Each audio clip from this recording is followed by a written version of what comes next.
It's the Fulhamish podcast, your independent voice of Fulham FC. My name's Sammy James. Welcome to the show. Today, we're going to look back at Fulham's defeat in the Carabao Cup to Preston North End. 16-15 on penalties. No, it wasn't a rugby match. It was the penalty shootout that never ended. It's safe to say that I'm not in the greatest mood today about it. Also, we'll look ahead to Newcastle on Saturday. We could really do with a win, couldn't we? And at the end, lots of your emails and a fantastic Preston-themed This'll Catch On, hopefully to lift all of our spirits. Joining me on the Thursday Club today, as ever, is Jack Collins. Hello. Hello, Sammy. How you doing? Good, thank you. And just back from Preston, the long journey, Dan Cook. Hello. Hi, Sammy. Thanks for coming in. You're welcome. What a brutal little trip for you. I mean, it's a long way on a Tuesday night. I mean, nothing but respect, first of all, foremost, for making that trip. That is a proper men v boys separator. Preston on a Tuesday night in the Carabao Cup. Yeah, I'm pretty chuffed with that one, to be fair. Delighted, yeah. Couldn't be happier. I was there. I don't know, I had a nice little tandoori mixed grill before the game. Strolled on down to Deepdale. Sat with the other 300 Fulham fans, about 250 of which had apparently come from Manchester. There was a bloke who brought 15 of his mates from Manchester Uni, who all supported United or City. And they were like, oh, fancy to piss up. Fair play. Yeah. So, love that. Yeah, I love the boost of numbers as well. Well, look, if you're one of the 15 that actually made it from the south, then yeah, massive kudos to you. Jack, what were the best 3-word reviews that came in? A lot of PNE kind of related puns. I enjoyed Loud Tone with a pretty naff ending. TJ Fogarty, Preston No End, which I did enjoy. JR Tand King at S. Dot says Deep Dark Dale. Jakob with Could Not Carabao, which was fun. Ricardis over-roasted chestnuts. Paul Budd, double-digit disaster. Sol Bamba with another unwanted record. Fulham transfer, Fulham fan news with fringe players flop. But I think the best might be from Chris at Sessegnon, who said, PNE, penalties never end. As soon as I saw that one coming, I was like, well, that's the pod name, isn't it? I did like over-roasted chestnuts. That was really clever. Very good stuff. Deep Dark Dale as well felt probably exactly what Dan was feeling at 10 p.m. last night, I imagine. I think it's what I've been feeling all day. Yeah, you have been in a real funk. Yeah. I just hate... I might play host here for a while because actually I think you've got more to say on this game than I do. So, like, obviously I want to ask Dan what it was like, etc. But actually I don't really. What I really want to ask is, how are you feeling? Because I feel a Sammy James rant coming on here, and I'm just going to give you the floor. I don't know why it's wound me up so much. Like, I wasn't this annoyed on Saturday when we conceded in the 94th minute and, like, lost actual Premier League points. I think it's a few things. I hate going out the Carabao. Every year, I can almost like pinpoint my memory of going out, apart from maybe last year where like it was pride because we'd got to the semi-finals and we'd done a great job. I hate going out of it, especially early, especially when it's stupid. Energy drink specialist. Yeah, just love it. I think, like, look, it's obvious why. We are a club that's never won anything. We are probably the biggest club in England that has never won a trophy. Crystal Palace is a borderline, you know, who's bigger, Crystal Palace or Fulham? You know, there's a lot that you could argue that all day. Yeah. We're one of two. And we all want to see Fulham win a trophy in our lifetime, obviously, or at least get to Wembley. And look, the FA Cup is still there. We're still in play. We're still going to be in the third round. But we all know that that's the harder one to win. And we've seen in the last, even in our lifetimes, yes, okay, I know that City made a habit of winning it and it generally has fallen to one of the big clubs. But you've seen in the last 15 years, Swansea, Birmingham, okay, Wigan won the FA Cup. But still, you've seen teams that I would say haven't got the resources or anything else of Fulham go and win this competition. Or at least like get to a final, really like push the distance. And I really want that day to come for Fulham, or at least like last year it was so special getting to the semi-finals. And like, you know, I know that Jakob in that 3-word review is joking where he says could not Carabao, but I see people say like, oh, it's only the Carabao Cup. I'm like, what else is there to be excited about this season massively? Okay, yes, the Premier League's good. I'm really happy to be here. I'm not one of these that's like, oh, sack Marco Silva because we're finishing 12th. I just like feel that I love the Cup so much. And look, if we'd have got Man City last night and we'd have lost, you'd be like, okay, that's luck of the draw. You can't account for that. But we had a chance here, and look, there might have been tougher draws to come, etc., etc. But we kind of blew it last night. We had a very strong team out there. We didn't play very well. And then I just felt like it was a slow descent last night. You could see the disaster in unfolding. And then actually, it was even more painful, the loss on penalties, than I thought it was going to be. I thought we'd just lose on penalties in 5. Then to lose it in 34 was just like, I hate this. I hate that I get so wound up about it. And just, maybe I should just start adopting the kind of mindset that it doesn't matter and that I don't care. It's just the Carabao. But yeah, it's been something that I remember since I was like 11, 12. I remember when we lost, I think we lost to Man City one year, but like before Man City were good, and we lost like 2-0 up at the Etihad, and it was third round. I remember being at school. I remember being really annoyed. I was just like, well, it's September and we're not winning a trophy. That is it. It's September, and the 24-25 season will end trophyless now for Fulham. Well, yeah. I mean, like the other 140 seasons that Fulham's history. I know, but for it to end this early when it's September, and look, the Crawley one a few years ago was annoying, but like it was our first season in the Premier League and staying up at the time. Obviously, we were all a bit annoyed by Crawley. It was just performance-wise. It was a maddening performance. You were just like, what on earth happened? But we also had no squad depth that season. Yeah. And this season is the first time in a long time that we do. And I think that does make it more frustrating. Yeah. Because like that team that went out against Crawley still should beat Crawley, but it was a bunch of kids and Nat Chalobah. Yeah. Last night was a genuine 11 that I was going through, and I think most of them at some, like, you could stake a claim for most of them having a first team spot pretty much, which makes it more frustrating because also you have longevity in the competition if you've got depth like that. On that, right? So you look at that squad last night, and Preston are a sort of middling championship team at this point, right? They've actually started the season quite poorly in the league. They've done okay in the cups. If you said to, the majority of fans, without watching last night, if you put that team out in the championship week in, week out, let's say they all played 46 games, would you expect them to win the championship? Yes. Yeah. So therefore, that's the argument, right? And that's the frustration with it. If you're expecting them to go and be able to do that job in the division below, then you therefore would expect that team to beat Preston. And that's obviously not how cups work, right? And there are different games. Teams raise their profile, raise their level. That's fine. And Preston were pretty good, I thought, generally across the course of it, without being, anything to write home about. They were fine. They were solid, well drilled, all of the usual things you expect. But the fact that Fulham couldn't get anything going, I think, was unbelievably frustrating. And I mean, that must have been more so in the stands done. Yeah, it was frustrating. And it was, I don't know, it felt like we never found the balance between, like, at times we overplayed, like the number of times it just got into the final third. And because they were so deep and so low, it made it difficult to get through. And we overplayed it. We didn't take enough shots.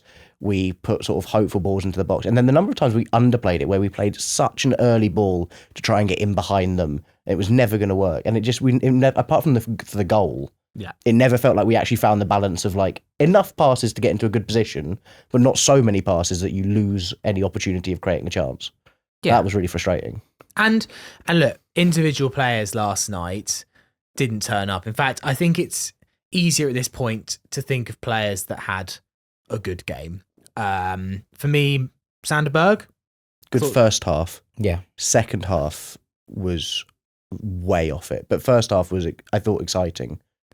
Timmy Castagna did nothing wrong. Well. Apart from, he did one massive thing wrong, but okay, yeah, fair point. Yes.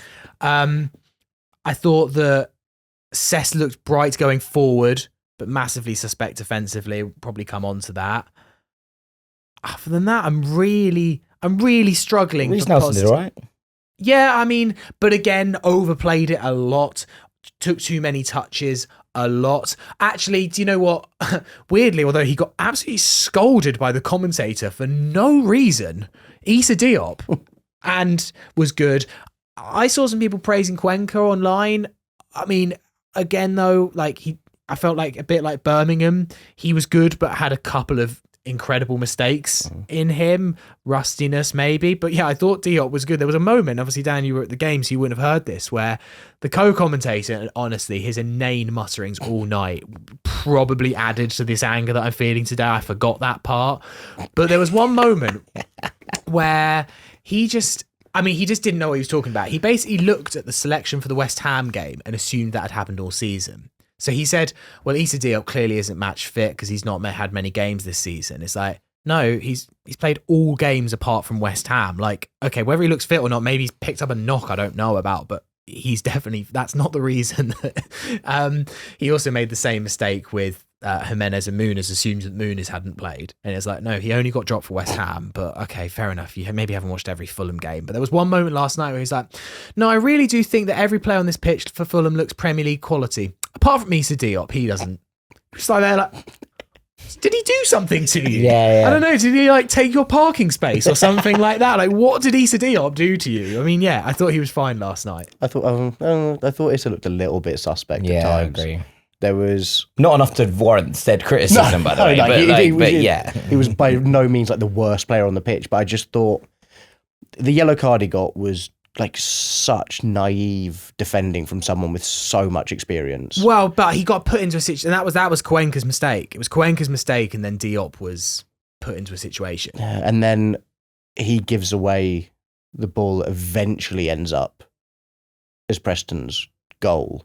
I mean, there's a lot that goes on between that and the ball going in the net, but it's a really, really rubbish 5-yard pass that he just wafts completely.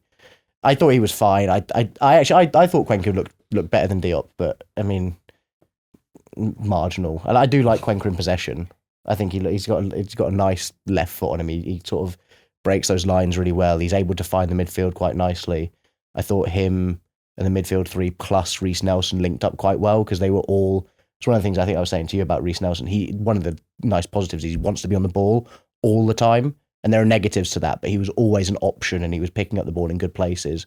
So yeah, I thought Cuenca maybe just edged Diop for me, but I might have missed a couple of the mistakes. No, I mean, I guess the conversation now is, Jack, is the kind of the championship triumvirate of Cairney, Reid and Wilson, I feel like have come in for a lot of flack for their performance against Birmingham and then last night. And actually, after seeing last night, Birmingham was the writing on the wall.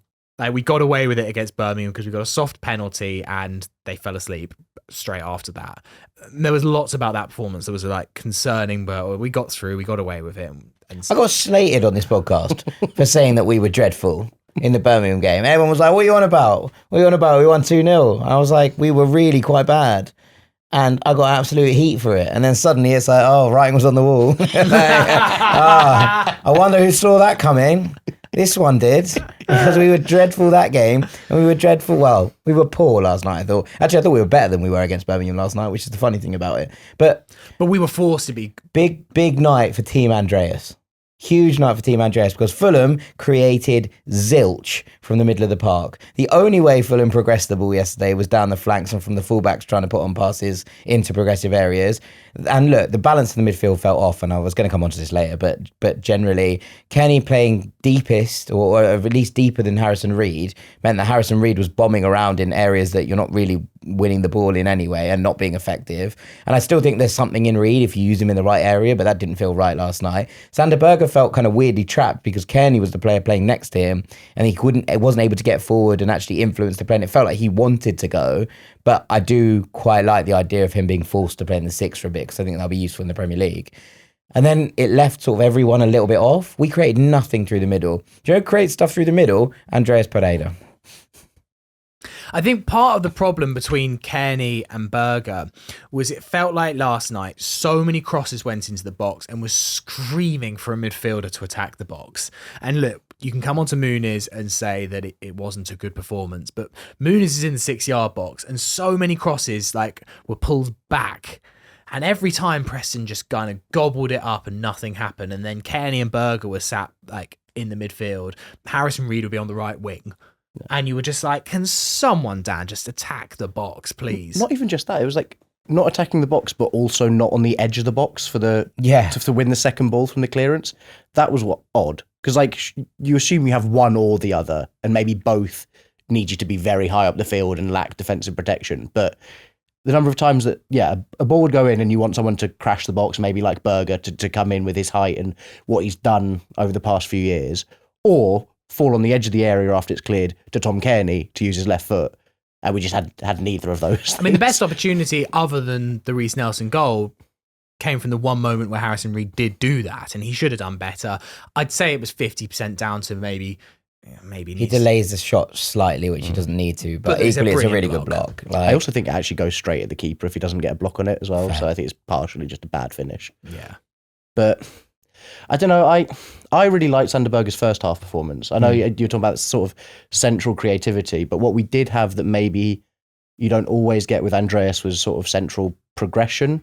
I thought Sander Berge was great, and what he is great at was the number of times he picked up the ball, dropped the shoulder, and then just drove through the middle of the pitch. Yeah, sure. And I think that excited quite a lot of people. And at half time, there was a lot of positive words about Berge, because he was 4 or 5 occasions he just spun someone in the middle of the park and carried us 20-25 yards up the pitch, and that was great. There was obviously then nothing to do with it from there, because there was no one in front of him other than the 2 wingers. And then second half it just stopped happening, which was, I guess, I don't know if that's match fitness again. I think Marco touched on it. One of the positives of last night was that Sander played 90 minutes of football, which he's not done in a while, but he definitely faded in that second half, and makes me think maybe we still see that same midfield 3 on Saturday, which we'll get on to. Yeah, I'm sure we will. I feel like it's going to take a while for Berge to properly like bed his way into this team. Especially if he played 90 last night, right? Yeah. Like if he'd played 70 minutes and come off and been replaced, then you kind of assume that maybe he's got one eye on the weekend. I don't think with 90 minutes he does. And there's quite a few players to get through in terms of analysis. I think a key one is, for me, is Sessegnon. As I say, I thought he was the Sess of old going forward. I mean, I think the assist for the goal is just classic Sess. You think he's going to cross it first time and that would have been blocked. He just takes that slight little extra touch. It's that composure in the box that he's always had. And just generally, every time that he was in and around the penalty area, I felt like Sess will make something happen. He's just got that weird little instinct that he's just brilliant under pressure. But he gets absolutely skinned alive for the goal. And again, a bit similar to Issa Diop, things happen after that aren't perfect. But Josh Bowler, sorry, who ex-Fulham, who skins him time and time again. I felt like it was obvious from the start, Jack, he's not a left back, but you disagree with me. But so I'm happy to have this out. Yeah, well, like I think that we're talking about 2 different things here. Defensively, Sess is suspect, right? That doesn't change the fact that the areas he gets into for the best moments of the game come from him moving from left back into the areas. And you look at what Reiss Nelson is doing, and what do we say that Sess's best qualities were as a left winger? He guides into different areas, he drifts into the box, etc. We're talking about Sess's best moments yesterday, the shot that he has from the edge of the area in the first half, the cross for Harrison Reed, who should score, as we say, and then also the assist for Nelson. They all come from Sess hugging touchline, being wide, and being able to take that ball and move with it in those areas. That's a left back's position. If you were looking at the Fulham side of last year, for example, and you're saying which player is going to take up the positions that Sess took up yesterday, the answer is Anthony Robinson. It's not Willian. So in this formation and in this system that Fulham are playing, if you want Sess in the positions he was in last night, he has to play left back, because that's not what Marco Silva wants his left winger to do. So unless you're going to suddenly get Anthony Robinson to become an underlapping left back and play Sess in front of him as the wider position, which has never been Anthony Robinson's game because he likes to go on the outside, then there is no point suggesting that the best moments from Sess yesterday, even if they were in the final third, are coming from a player playing left wing, because that's not what Marco Silva does with his left wingers. I think even more so when you look at the right-hand side that we've been deploying this season, so far with Adama out on the right wing, who is, again, a down-the-line sort of player.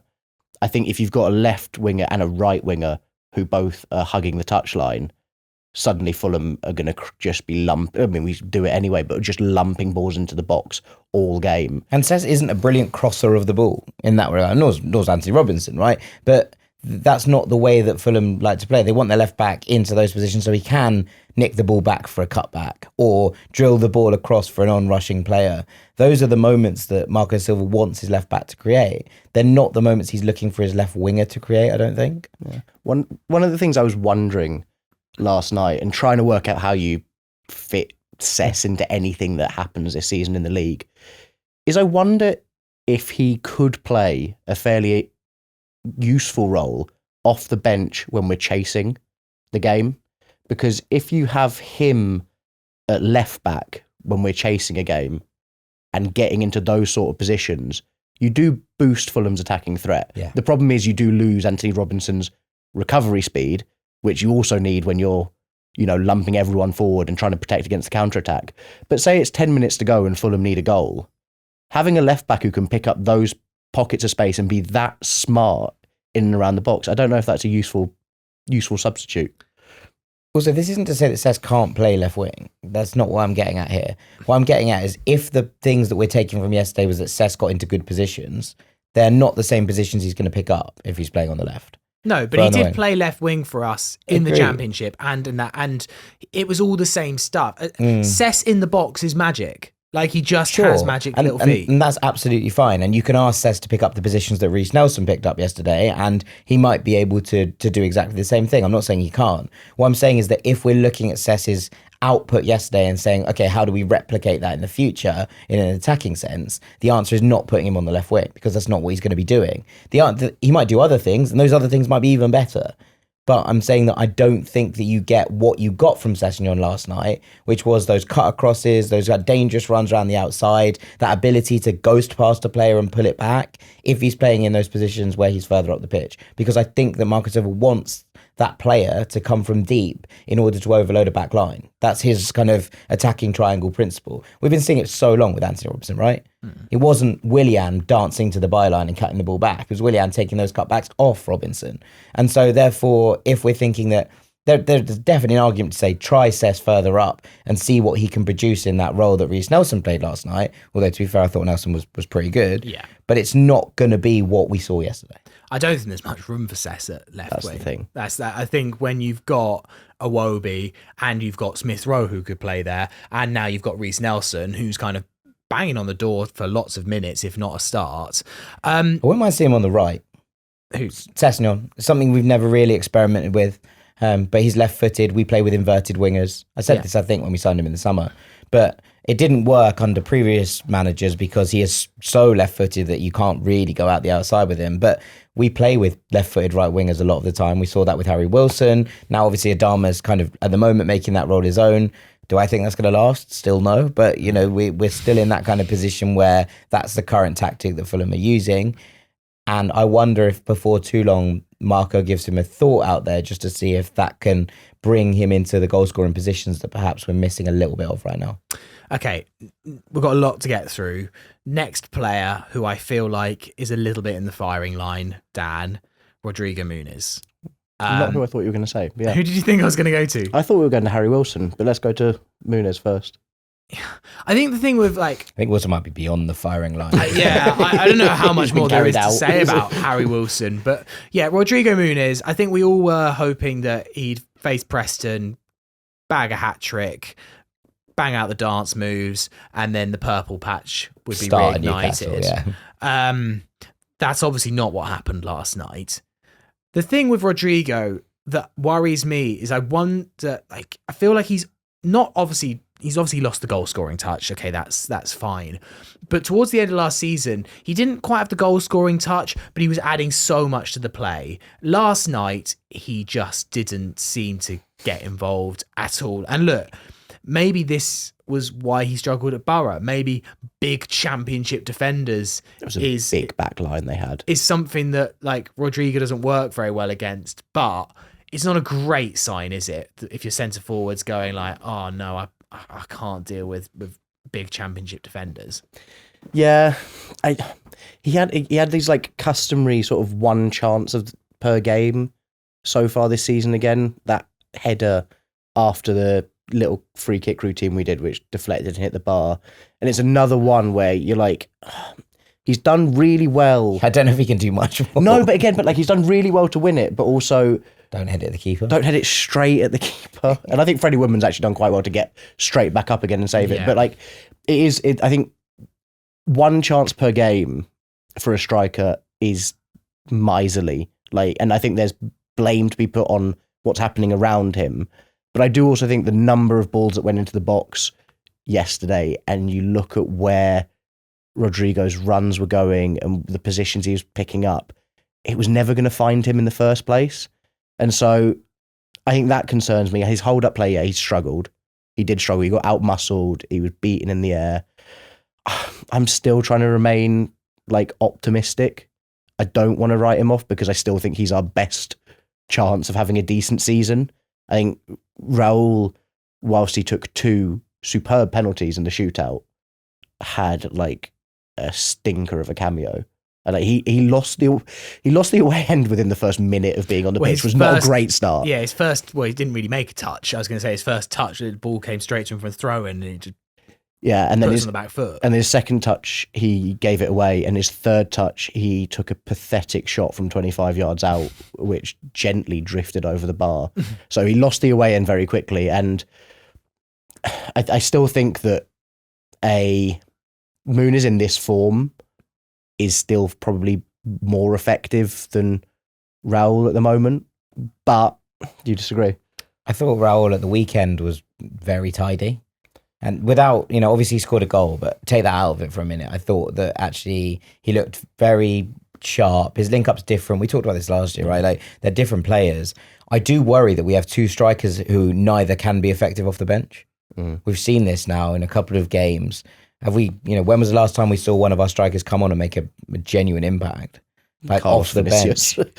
Like it really might be Carlos Vinicius, right? Yeah. So that's a worry, because it means that Fulham can't change the dynamic of games late on. From that regard, anyway. Obviously, there are different positions that can do that. We had one. We sold him to Birmingham. Yeah. It's on to Birmingham for a very, very high fee as well. But equally, it does feel like, and I do still maintain that I think he was going to be played on the wing this season, Jay Stansfield. Now, that doesn't excuse the fact that Fulham are not scoring enough goals at the moment, right? And that's where we come on to here. And I thought it was interesting what Dan said there about much shots and chances. There's 2 things on that. One, Rodrigo Muniz needs to understand that if the ball is not coming into the 6-yard box, and that's the run he's making time and time again, then he needs to change his run. Like, he needs to be able to adapt in game, to be able to see what players around him are doing. And look, this wasn't a team that's played loads together, right? And we've seen that already. So there is a little bit of excuse in that so far. The other thing is that Fulham didn't shoot very much last night, and it was, I think, a real source of frustration, it seemed, in the away end. A lot of people talking about this on social media and in WhatsApp chats and the rest of it. Rodrigo Muniz last year was taking like 4.4 shots a game. He was shooting like a demon, like at times being like, stop that. And in some ways, he was a little bit like, what we've seen from John Duran. Not as effective, but John Duran. Please do a John Duran. John Duran, please. John Duran shoots all the time. There's a reason he scores quite a lot of goals. He comes off the bench and takes like 4 shots in 10 minutes. Yeah. That's what his kind of effectiveness is. And look, there's going to be wasted chances, but for a fact he's going to connect with one of them. Last year, Rodrigo Muniz was shooting every time he got the ball, pretty much. And it was at times frustrating, and at times you have to learn how to take the right option. But last night, he looked scared to shoot. That, for me, is a real worry, because you want a player trying to fire themselves back into confidence. You don't want a player waiting for the goal to come for them. And it did feel a little bit last night like once he lost that physical battle with the centre-backs, he basically lost the confidence in himself to be able to take shots on or put himself in the right position. This was a man who was taking, bicycle kicks at the end of every game. Yeah. Could you imagine him doing a bicycle kick last night? The body language, any of it? It's not right. And therefore, you have this kind of weird dichotomy where Rodrigo Muniz needs to find a way to play himself back into form, and yet Fulham just lost the competition where he might have had the opportunity to play himself back into form. So it's going to take something either off the bench, which we've just agreed that neither of our strikers are good at, or it's just going to take a change of heart from Marco, or a particularly bad performance from Raul. Maybe get sent off against Newcastle again. But why would you say that? Well, he might, right? I've had a really bad 24 hours, and that's the worst bit of it. Who knows? George put it in his column this week, Cooper. So maybe he'll talk about that. But we need something to change quite immediately, and I am a little bit worried about the lack of goals. in this side right now. I do think we're in a nearly identical position to where we were at the start of last season, though, where actually the fundamental problem we had at the start of last season was we weren't creating enough chances, but automatically, because we weren't scoring that many goals, the blame got laid on Raul and Rodrigo and Carlos Vinicius as being not good enough. And I think that there's an element of that at the moment, that they're not playing well enough. But if they were missing 3 or 4 chances a game, then the blame lies squarely at their door. Yeah. But if they're getting a chance a game and they're not putting it away, there aren't many strikers that have 100% conversion rate of their chances, right? And to be bang on their XG. And I think that's one of the things that was really good about the hot streak that Rodrigo had last season, was that he was performing largely in line with the XG he was creating. And so that meant that he was putting away the chances he was getting. And in order for him to score the number of goals he was scoring last season, you need to give him that number of chances. And that's not happening. I can't think of any massive chances that Rodrigo has missed. There was the header against Leicester, the header against Ipswich. The header against Ipswich was probably his best chance that he's had this season. He was in between the 2 centre-backs. He needed to head it at the ground. He headed it straight at the keeper. But as you say, I mean, and there's an element of okay, you've also got to make some chances and he's got to start shooting. He has to start putting the trigger. Loved to shoot. Mitro was always the top shooter and was around I don't think Marco would necessarily. Well, maybe Marco has tuned that out of his game, but I don't think that's to do with tactics. I think it's to do with confidence. Like last year, he just swivel and have a shot from 25 yards, and he might go miles over the bar. But I kind of right now would rather see that than what Rodrigo Muniz is putting together at the moment, and that's the worry for me. I agree. I don't think this is a desperate moment, but also I thought we created quite a lot of chances against West Ham. I thought that actually Fulham carved some nice moments open, and yes, it wasn't like we missed 7 sitters, but we carved a fair amount out. Last night, it felt like we carved almost nothing out of that game. It just feels like I'm watching the same game over and over again, where I watch Fulham be really tidy with it. I watch it go out to the left wing and then out to the right wing, and then I watch us get to the byline and it doesn't quite happen. It goes out for a corner or a cross comes in, no one's there. I feel maybe that is just the game of football I keep watching over and over again. But I feel like with United, with Leicester, to a lesser extent Ipswich, I feel like I just keep seeing this where it's very pretty. It's quite easy on the eye at times. You're like, Fulham are playing well here. Yeah, we've got control of this game. But actually you look at the end of the game, you're struggling to remember a chance we created. I want to come on to the penalties because we haven't discussed it yet. We did literally lose by a rugby score, and I'm still kind of struggling to process it. 16-15, the longest ever penalty shootout in English domestic history. You'll never sing that, as they say. Unless you're Preston North End, they can sing that too. They've got that one as well. Yeah. Look, I was annoyed last night, and I tweeted that should Bernd Leno have come on? I think we're all looking for how that happened. How was it in the stands, Dan? Because just watching it on the telly was. I mean, at one point I was like, this is genuinely bordering on boring. It just keeps flying in the net.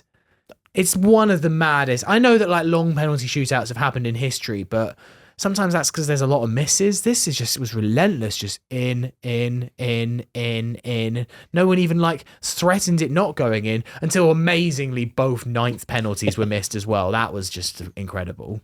Well, it's because they were, for us, it was the last player we had. It was the 10th penalty, wasn't it? No, because it was the last player we had that was sort of vaguely senior enough to be taking a penalty ahead of Marshall Godot. Oh yes, it was the 9th. And our goalkeeper. And for Preston, it was because their goalkeeper and the other player to take their 10th penalty was on one leg. So they were down to the dregs by that point, in fairness. Yeah. And they were actually, Jorge Cuenca's penalty wasn't that bad. No. I actually thought it was a good penalty. Kessler Hayden's penalty was dreadful. Very bad. But yeah, it genuinely did get a little bit boring. Just people around us, we were just like, oh, can someone miss? Just it hit past 10 o'clock. You're like, oh, I don't care anymore. I really don't care anymore. It was kind of a relief to be freed of that prison of penalties that we were in that away end. It was really quite depressing. I mean, when actually. you saw, I think it was, all the Fulham staff were laughing except Marco Silva, who was genuinely fuming about the whole thing, and all that, like Paul Heckingbottom and all of that were just having a giggle on the sideline as if they were watching like Power League penalty shootouts. I mean, Jack, where does Stephen Benda? I mean, they always say, isn't it, like when you're a keeper in a penalty shootout, it's kind of, you can't lose because. Oh yeah, that's what they say. Let's go.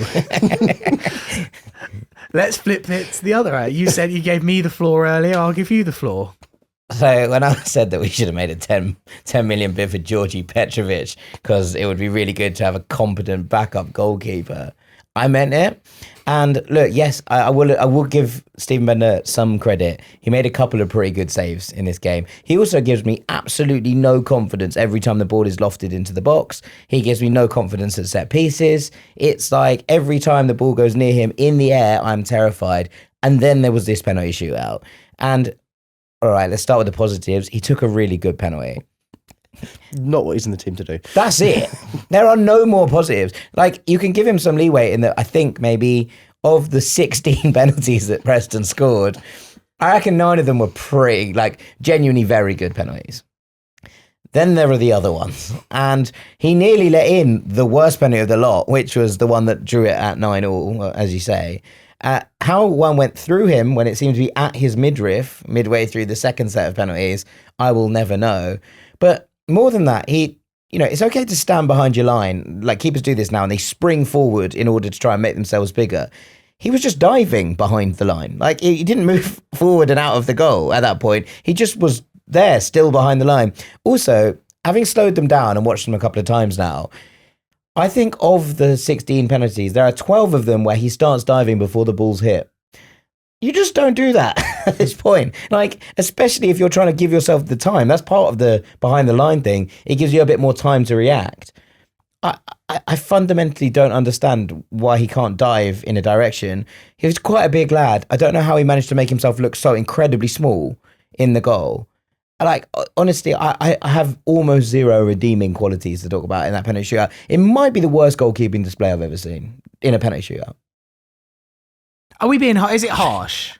It's harsh to bag a keeper in a penalty shootout because, as you said, like, in general, what is it? 85% of penalties are scored. Yeah. And so, but I like numbers wise, both keepers should have done better. And I find it interesting that actually that Freddie Woodman in the Preston net hasn't, from the Fulham base anyway, copped much abuse. But I think if we'd have won, I think we wouldn't be talking massive. Freddie Woodman got his hand to a couple of penalties. He went the right way a couple of times. Like, you could see what he was trying to do. He just wasn't very good at it. But the other thing I'll add is that Freddie Woodman had just something about him, and he really did get in the Fulham players' heads. Yeah, he was giving a lot of chat to the players. He moved around a lot. He made himself big, and I just felt like Stephen Benda, much like from set pieces and from crosses, just didn't assert himself in this situation. He didn't make himself look intimidating. He didn't try and get into their heads. And I think that comes from him being, a fairly young, inexperienced keeper. But you just wanted to see more. And there was at no point when anyone stepped up, was there any confidence in that away end that he was going to get near any of them? And I think the thing I struggled with was even when he went the right way, it felt like he wasn't covering the whole goal. He just sort of fell on one knee almost. Like he was going towards a corner, and for a guy who's quite big, it still felt like there was a large portion of the goal where the ball was going into. Yeah. And it does feel harsh. And I don't think it was like outside of that, it wasn't the worst performance in goal. Like his distribution was his feet. His distribution was really good, and I think the goal comes from a really decent straight ball into midfield to Tom Cairney, and we build from there. There's a few times he had the ball under pressure last night, and I was like, oh, and every time he found a midfielder. I guess the thing for me is that Preston haven't suddenly become the best penalty taking team that's ever been seen overnight. Well, you had a story about this, right? Yeah, it was the Preston fan who, on the way out of the ground, was saying to his mate that he was struggling to pick which 5 players would take their penalties, and they scored 16.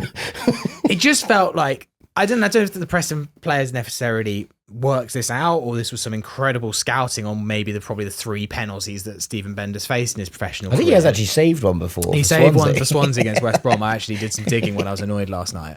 But it just felt a bit like They just knew they needed to get it on target. Yeah. Like, and that's why players miss penalties, because they're trying to push the extremities. Because if Timmy Stania, right? yeah, well, I guess, but like if you're facing Manuel Neuer in the Euro semi-final and you've got a penalty shootout, obviously all of those players that are at that elite level can always score a goal from 12 yards. The problem is they're like, if I don't get this in the absolute bang corner or like completely outfox the keeper here, there's a good chance my penalty's saved. And that's why you see them go over the bar or hit the post. It's because they're having to push their penalty to the limit. It felt like last night the Preston players just were like, we don't need to go bang in the corner here. You don't need to risk missing this penalty. Just get it on target and it will go in. Like, I think that's fair. I don't know if I can add anything to that, but I think like, but this is what I mean about that sort of, I hate the word, but that aura, that like, you know, making yourself big, making yourself intimidating. And if you don't have that, suddenly the pressure on a penalty is so far reduced. Because as you say, as long as you can hit the target, which isn't that hard when you're just, all you're trying to do is hit some part of the goal and not just the corner, it becomes a lot easier. And it did feel like there was very little, I mean, in general, it felt like those were a lot of players there taking penalties without feeling too worried about what was going to happen on both sides. Yeah, and probably the level of like competition, and also Preston were kind of, it was free hit, right? Like their main objective is to push up in the Championship. The Carabao There's pressure Cup on is it for them secondary. Fulham players, I think, because Maybe more so, right? they know that it's an upset. They know it's a chance of going far in a competition, and for them, it's a chance of playing. Yeah. Like we've now lost at least the fourth round, and you're one step away from the quarterfinals here, and we all know how special this can be when you get to the semis, because we literally did it last season. It's a massive missed opportunity.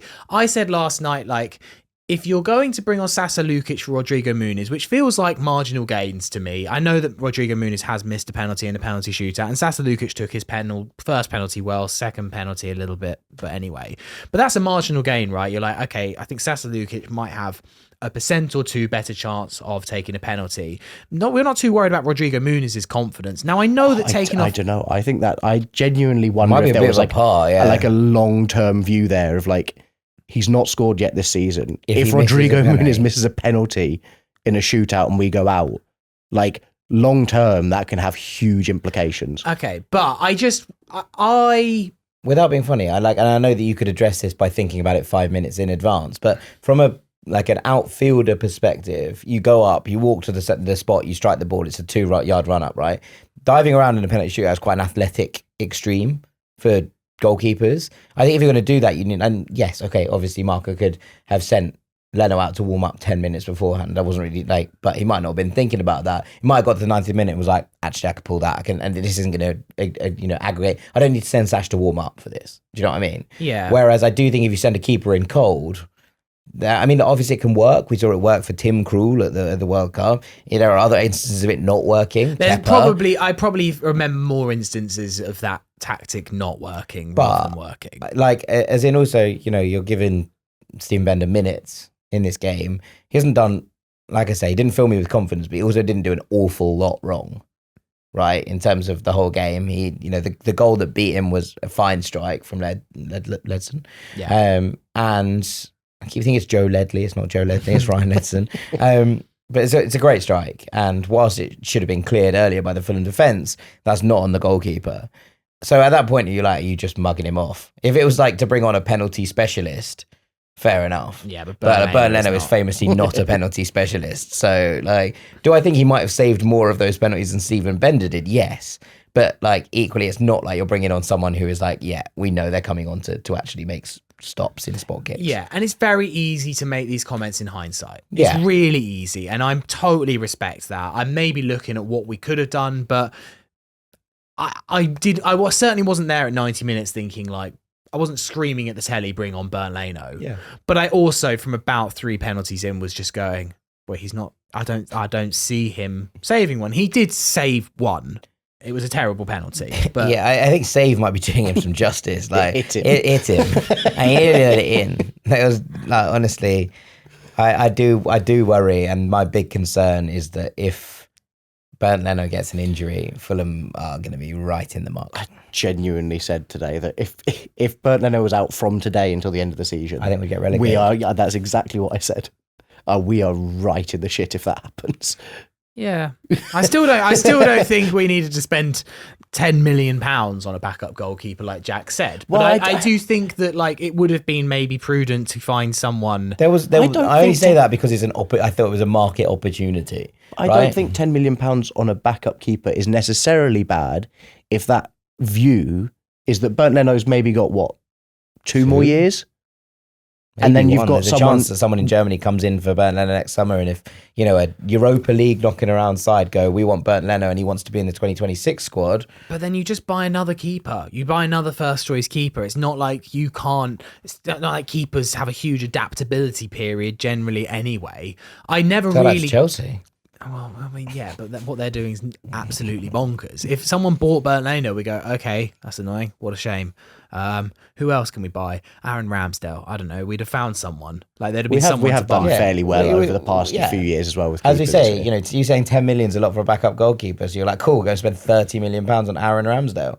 Like, it wasn't just about it being an opportunity. There's also an idea of putting, and look, I've been banging on about this for the last 7 years, like putting in structures in place that there are things to move on from so that when the time is right, Fulham can move on from the players that they've become reliant on.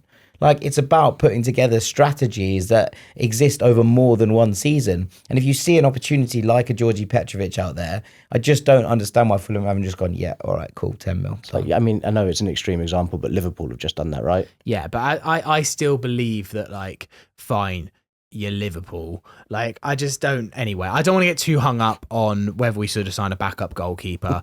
Last night wasn't great. And it's obviously a shame we're out the Carabao. Let's take a break and we'll look ahead to Newcastle on Saturday. Part 2 of the Fulhamish podcast. It's Sammy here with Jack and Dan. If you're heading to the game on Saturday, make sure you pop into Craft Beer Co., which is based at Hammersmith Broadway, an independent family-run pub with a beautiful selection of craft beers, lovely indoor seating, outdoor seating. Head down there before the game. Perfect place for a pre-match pint or to drown your sorrows when Newcastle inevitably win on Saturday, as they always do.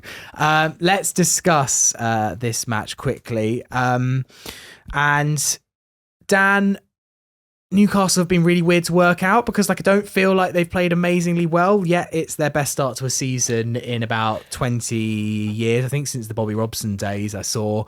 I just think they haven't been massively convincing, but at the same time, the results don't lie and they always beat Fulham. So, we have right to be nervous here.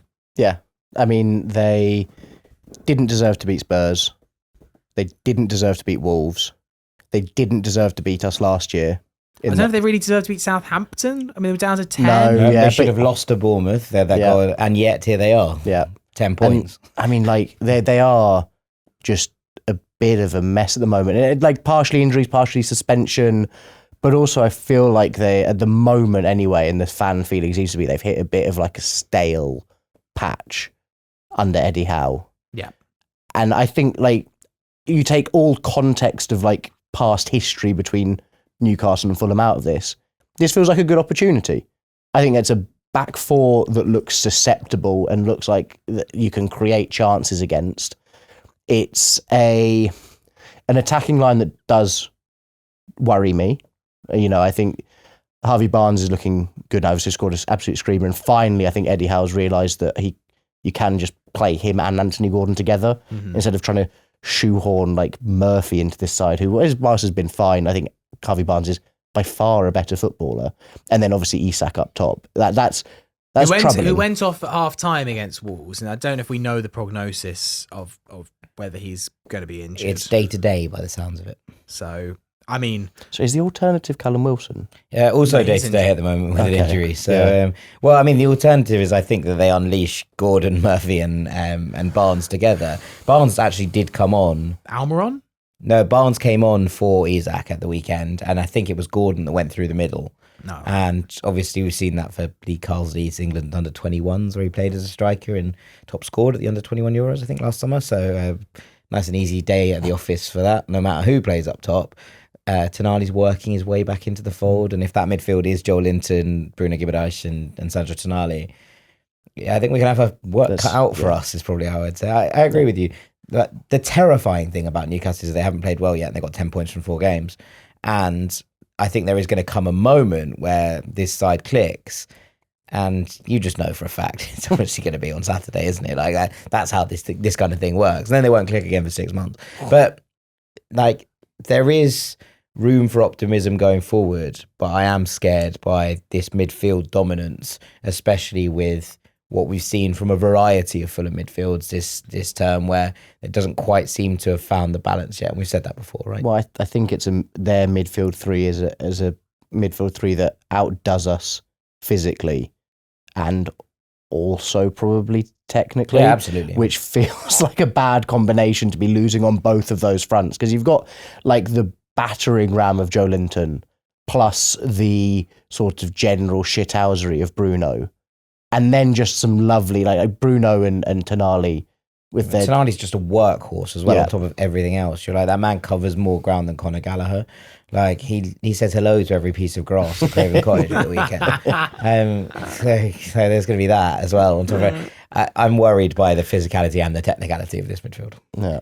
And from a Fulham perspective, Dan, I feel like we need this because actually, look...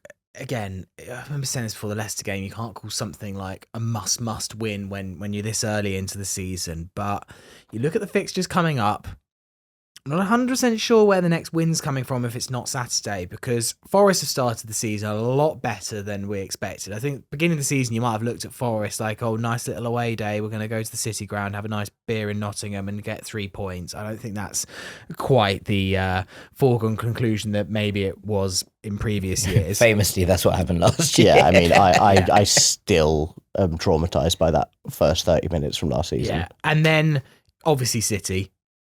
Villa at home. No. It's looking a little bit like we could do with 3 points to give us a safety net here. But then we have Everton away, lads, and with all the doom and gloom today, it's always worse because you could be Everton. I think you're quite a big exponent of this in terms of talking about just always keeping yourself out of the discussion. Stay away from the vortex. Just stay away. Never be in the conversation about teams that might be in trouble. And that's where I probably agree with you, Sammy, is where 3 points are fairly important.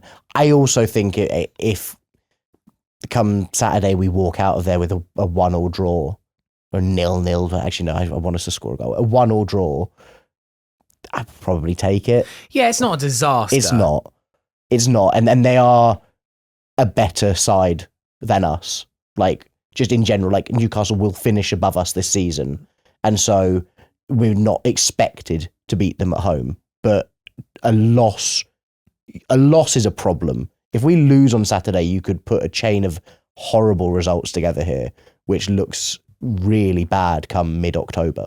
Keep the points above the games tally. Yeah. It's pretty ideal. I think that's probably a pretty good run for how the season pans out. If you can do that till Christmas, you'll be all right. I think the key for Fulham really is that Newcastle are missing a lot of players in defence, right? And they've got Burn and they've got Cher.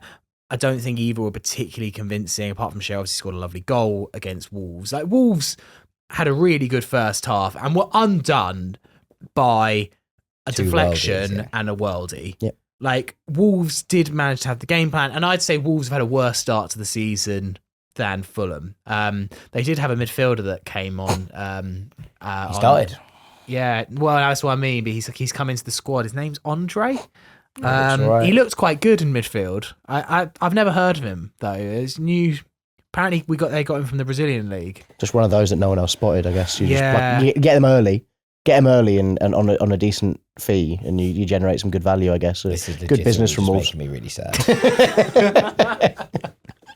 Like, I was listening I actually listened to a lot of Wolves Newcastle on 5 Live. I was mowing the lawn, and the amount of times they were like, Andre, he's had a good game, Andre. I was just there going like, I extra mowed that bit of lawn. Absolutely chopping heads off dandelions, having it off.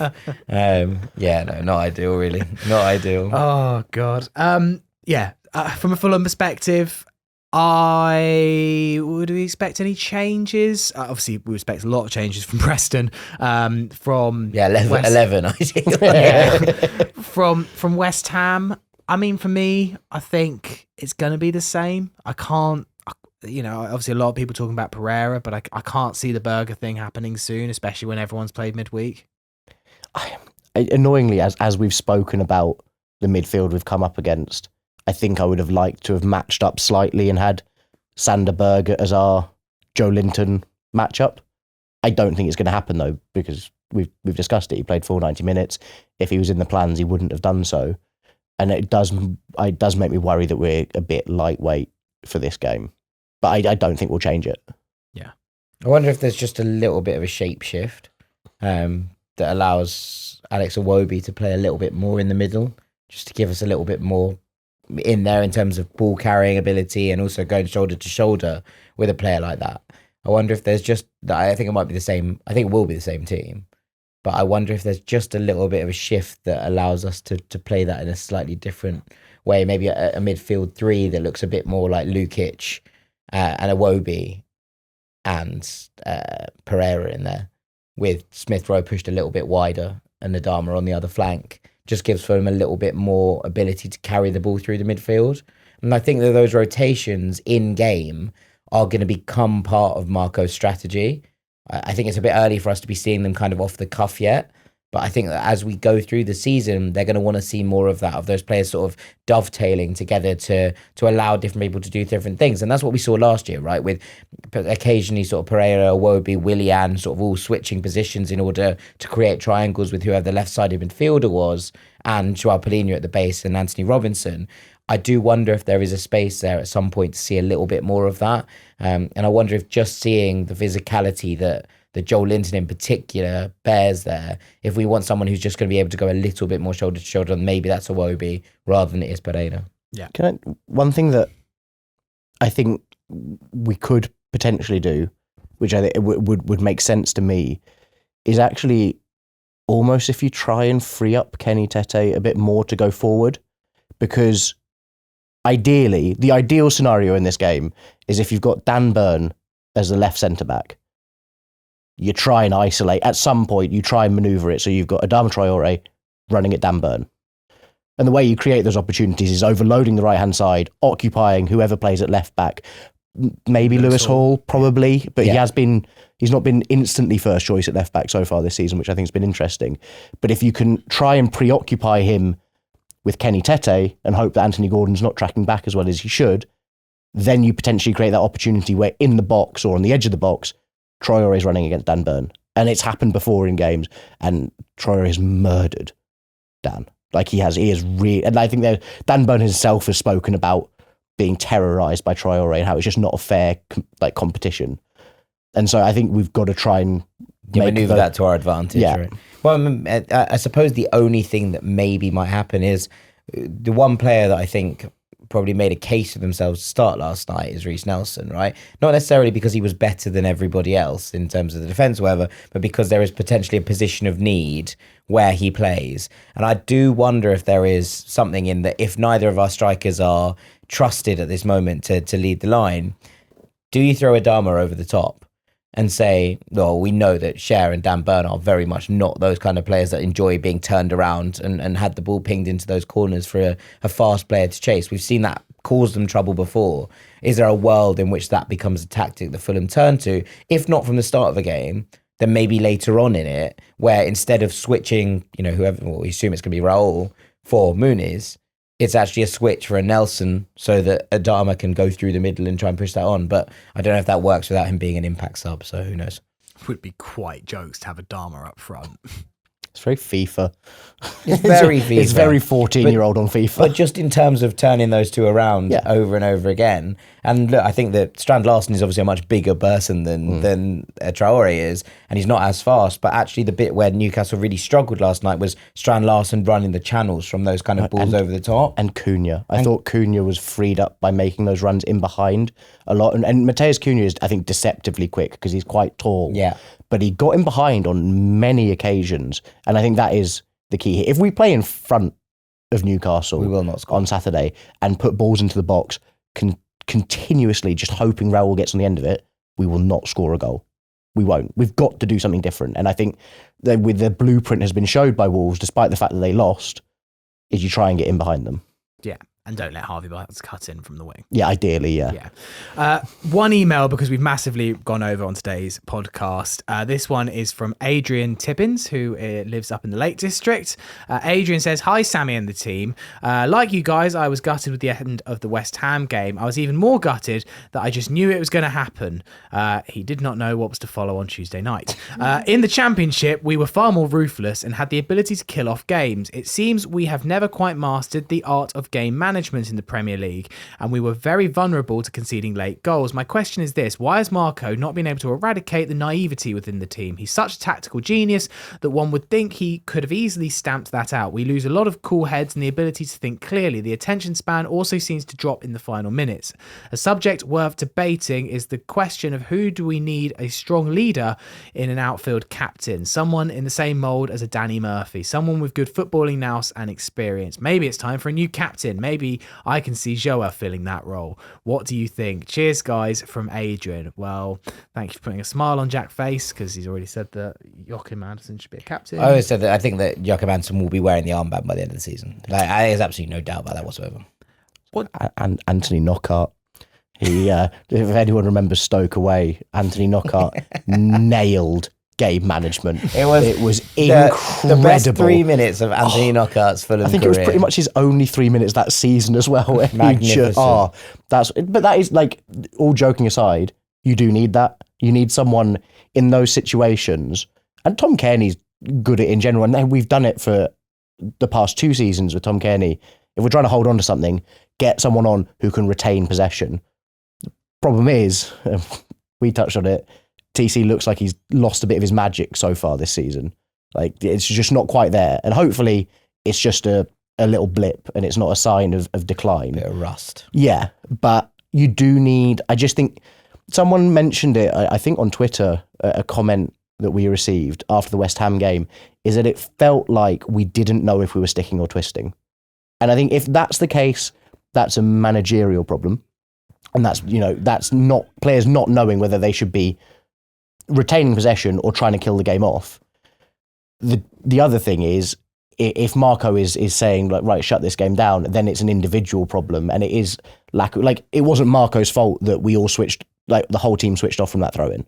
That's bad individual game management, but it does also feel like maybe we haven't got a defined plan of what are we doing if we're 1-0 up with 5 to play. Are we a team that goes and tries and make it 2-0 and we fall on our sword, and sometimes we'll concede and we'll lose points, but we've got a defined philosophy. And I don't mind that. Like, yeah. I don't necessarily mind that, because we've been through the other side of it, right? Where we were 1-0 up with 15 minutes to play, 5 at the back, don't do anything for the last 15 minutes, and you just invite pressure. Yeah. So I think we need to make a decision of which one are we going to do. Yeah, we do feel a bit stuck between stations, and I think that's it. There's the kind of feeling that Fulham aren't sure which way they're going to go with these kind of games, and it leads to confusing moments. And look, it was a couple of switched off moments at the end of the West Ham game that they had quality enough to take advantage of, and that happens in the Premier League, right? And to the question about it being the Championship versus, you can probably get away with that in the Championship if you're the best side in the league, because teams aren't going to have the quality to actually hurt you. We were also often 2 or 3-0 up. Yeah, but also we think we saw in the Premier League that, one, it's harder physically, and therefore players are more tired at the end of games and they have less to give, and that always kind of spills out. But also that one mistake might not undo you in the Championship, but it will in the Premier League. And I think that's probably the answer to why we look slightly different in terms of what Marco's Championship side looked like as opposed to his Premier League side. I just also think that in the first season of the Premier League, we addressed this on Sunday. I think we were fine at this. I think we mostly praised the side for it, but I think the personnel has changed slightly. I think we've lost some big characters that knew what to do in these situations. And Mitro was a massive part of that. João Palhinha was a massive part of that as well. I just think we've lost a couple of characters that maybe helped us see things over the line. I also think that Marco will find a way of fixing this. All right, chaps, I want to do a This'll Catch On before we finish. When you hear that This'll Catch On, you will realise why I want to particularly play this today. It will age if I don't play it today. So this is from Sam Witcher, who has sent us a few This'll Catch Ons in the past. He says, "Hi Sammy, this was stuck in my head after the match last night." Actually, there's 30 seconds of intro, so we can probably start playing it while I read the rest of this out. It is to the tune of Diggsy's Dinner by Oasis. Sorry, he wrote Diner here, but it is Diggsy's Dinner by Oasis. And it's a little song about the game last night. So Dan, I know you've had the long trip down from Preston. Sit back, it's a couple of minutes. Hopefully this will make you feel a bit better about it. What a life it would be, the cup beyond round 3, with penalties 15-15, up steps Castagna, away to PNE. Is this a library? The mascot Doug flicks us the V's. You're just a shit Billy Badger. These could be the best days of our lives. Lovely reverb. But I don't think squad rotations very wise. No. What a life it would be. The cup beyond round 3, with penalties 15-15, up steps Castagna.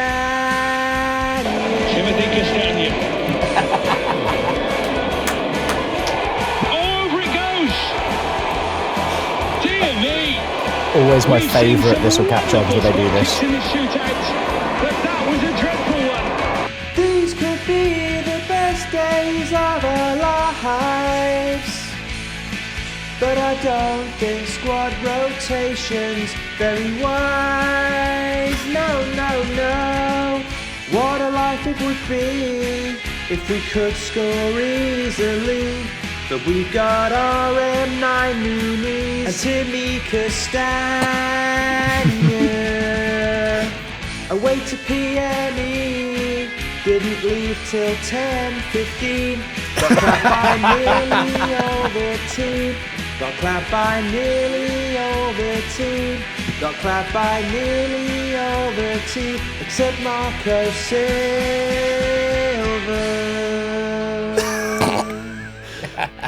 Superb. Extraordinary. He says, "Hope it meets your approval. Syllable police might come a calling." Nah, Syllable Police are okay with that. That kind of turnaround, you get absolute free reign. You're good, 100%. He's turned that Brilliant, right. He Sam. went to the game Yeah. and still turned round, and This'll Catch On. I mean, it's exceptional. Sam, exceptional stuff. I Just was going to brilliant. say, you must have been there because there were chants of "you're just a shit Billy Badger." So it's good contextual. Great stuff. Yeah. That's amazing, Sam. I do feel Well bad done. for Timmy Castagna though, because he played quite well. He's been bagged in that song about 8 times for the penalty. Yeah, but if your name has that much kind of verve around it, you're always going to get pinged on an Oasis number. If you also balloon the 34th penalty over the bar, it's not personal. It's just Yeah, it's just man's a unfortunate. Belgium international. He's dealt with squad fallouts and Roberto Martinez. He'll be right. Just on the walking out while the players were clapping, which I think was referenced there, I just didn't have it in me. There was 0 claps from me at the end of the game. They walked over, I walked down the steps, I shook my head at just a bunch of them and left the ground. I was quite moody at that point. I think when you pay your money and go all the way to Preston, I think you're entitled to just react in whatever way you want to losing the longest penalty shootout in English football Absolutely. history. I mean, I feel like this has been quite an iconic Fulhamish, if maybe not in the way that we would have wanted, but a good therapy session, a long one. Thank you, guys. We know what we're naming this, don't we? PNE, penalties. Penalties never end. exceptional. 100%. Well done. Great Dan, stuff. thank you. Go get some sleep. Yeah, cheers. I'm absolutely shattered. Jack, thank you as ever. Thank you, Sammy. I'm on hosting next week, am I? Yeah, you're hosting the Thursday Club next week. I'm off Free reign, ladies and gentlemen. 3 hours about Andres Pereira. Yeah, the Andreas squad we're putting together. If you want in, let me know. Listen to next week's Thursday Club. George will be back on Sunday reacting to everything that happens at the Newcastle game. Until then, have a great weekend. Come you Whites. You whites.